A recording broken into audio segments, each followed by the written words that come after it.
السلام عليكم. الحمد لله رب العالمين. الصلاة والسلام على أشرف المرسلين سيدنا محمد رسول الله صلى الله عليه وسلم وعلى آله وصحبه أجمعين. أما بعد. നബിയെ സല്ലല്ലാഹു അലൈഹി വസല്ലം അവരെ നേർമാർഗത്തിലാക്കാൻ താങ്കൾ അത്യാഗ്രഹിക്കുന്നുവെങ്കിൽ നിശ്ചയമായും അള്ളാഹു വഴിപിഴവിലാക്കുന്നവരെ അവൻ നേർമാർഗത്തിലാക്കുകയില്ല. അവർക്ക് സഹായികളായിട്ട് ആരും ഇല്ലതാണ്. എല്ലാവരും സന്മാർഗികളും സത്യവിശ്വാസികളും ആയിത്തീരണമെന്ന് നബി സല്ലല്ലാഹു അലൈഹി വസല്ലം അത്യാഗ്രഹം വെച്ചു കൊണ്ടിരിക്കുന്നുണ്ടെങ്കിലും അത് സാധ്യമാകുന്ന കാര്യമല്ല. അള്ളാഹു നേർമാർഗത്തിലാക്കുന്നവരെ നേർമാർഗം പ്രാപിക്കുകയുള്ളൂ.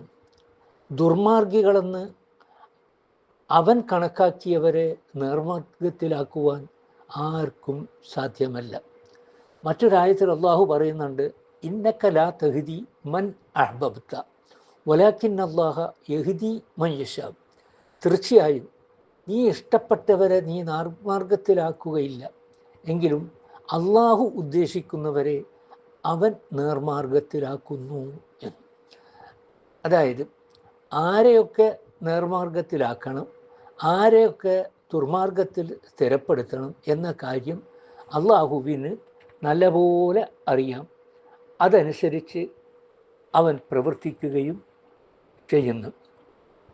എല്ലാവരും മുത്തഖികളും സത്യാന്വേഷണ താല്പര്യരും ആയിരിക്കുകയില്ല. അങ്ങനെയുള്ളവരോട് തർക്കവും വാദവും നടത്തേണ്ടി വരും. എന്നാൽ അത് വായടപ്പിക്കുന്ന തരത്തിലുള്ളതോ ഉത്തരം മുട്ടിക്കാൻ വേണ്ടിയോ ആയിരിക്കരുത്.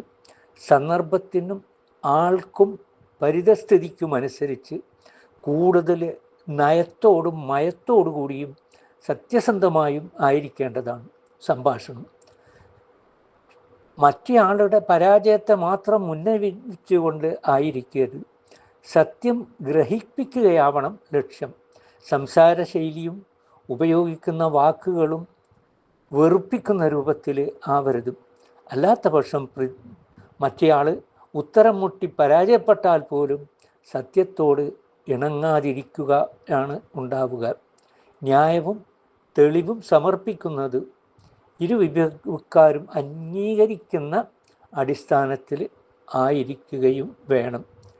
ഇത്തരം കാര്യങ്ങൾ ഓരോ കക്ഷിയും മനസ്സിരുത്തിയതായ കൊണ്ട് രണ്ട് വ്യത്യസ്തമായ അഭിപ്രായക്കാർ തമ്മിൽ നടത്തപ്പെടുന്ന ഇന്നത്തെ വാദപ്രതിവാദങ്ങൾ ബഹുഭൂരിഭാഗവും ഫലശൂന്യമാകുന്നതും ആ ഹിക്മത്തും സതുപദേശവും ഇല്ലാത്തതുകൊണ്ടാണ്.